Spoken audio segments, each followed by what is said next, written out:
Bonjour à tous, cette vidéo est la troisième d'une série de vidéos de cours traitant le chapitre Information chiffrée. Nous reprenons avec le grand 3, Évolutions successives, que vous écrirez en rouge dans votre cahier. Propriété. Quand une quantité subit plusieurs évolutions successives, le coefficient multiplicateur global est le produit des coefficients multiplicateurs associés à chaque évolution.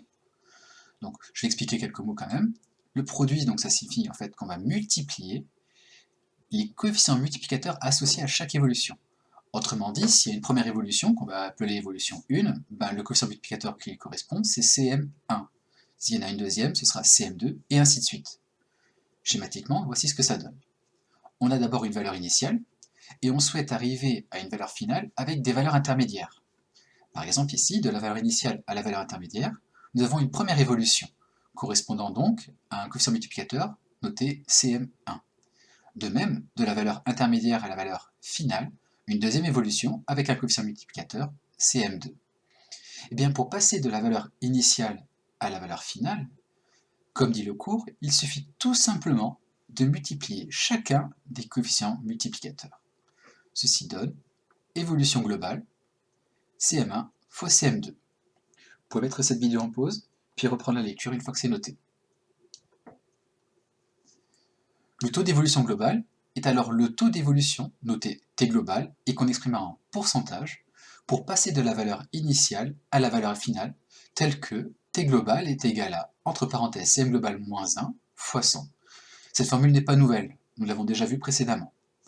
Et si on reprend la formule précédente avec CM1 fois CM2, on voit que l'on obtient que le taux global est égal à bien le coefficient multiplicateur numéro 1, qui est égal à 1 plus T1 sur 100, fois le deuxième coefficient multiplicateur, 1 plus T2 sur 100, moins 1 fois 100.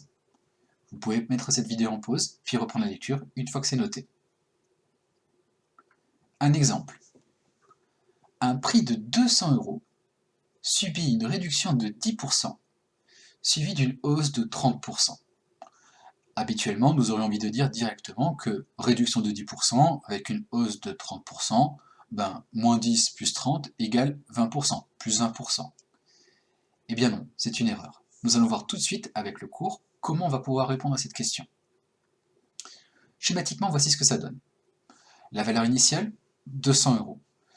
Une valeur intermédiaire que l'on ne connaît pas et qu'on ne va pas chercher à calculer. Et une valeur finale. Vous allez voir que finalement, dans nos calculs, nous n'aurons pas besoin de cette valeur en violet, nous n'aurons pas besoin de la valeur en vert, et même pas de la bleue. Reprenons. Évolution numéro 1, réduction de 10%. Coefficient multiplicateur associé, 1 plus T1 sur 100, c'est-à-dire 1 moins 10 sur 100, soit 0,9. De la valeur intermédiaire à la valeur finale, évolution numéro 2, cette fois-ci, plus 30%. Plus 30%, le coefficient multiplicateur est plus grand que 1, est égal à 1,3. Comment fait-on pour passer de la valeur initiale à la valeur finale? On vient de le dire, il suffit de multiplier les coefficients multiplicateurs. C'est-à-dire que, ici, nous allons faire 0,9 fois 1,3. Et il nous suffira tout simplement, pour passer de la valeur initiale à la valeur finale, de faire 200 fois 0,9 fois 1,3. Le CM global, à quoi est-il égal? Eh bien, il est égal à 0,9 fois 1,3, on vient de le dire, soit encore 1,17. Autrement dit, pour obtenir le taux global, eh bien, on fait 1,17 moins 1 fois 100, soit en fait 17%. En fait, ce calcul, on aurait pu le faire directement dans notre tête. Il suffit tout simplement de prendre le CM global, d'enlever le 1 et de décaler la virgule de 2, ce que nous venons de faire à l'instant. Conclusion, les deux évolutions successives ont engendré une hausse de 17%. Vous pouvez mettre cette vidéo en pause, puis reprendre la lecture une fois que c'est noté. Attention donc, une baisse de 10% suivie d'une hausse de 30% ne correspond pas à une hausse de 20%, on vient de le dire, mais plutôt à une hausse de 17%. Ce sont les calculs qui nous permettent de le trouver. Autrement dit, on n'ajoute pas les taux d'évolution. Remarque, comme on vient de le dire tout à l'heure, on n'a pas besoin du prix initial pour calculer le taux d'évolution global.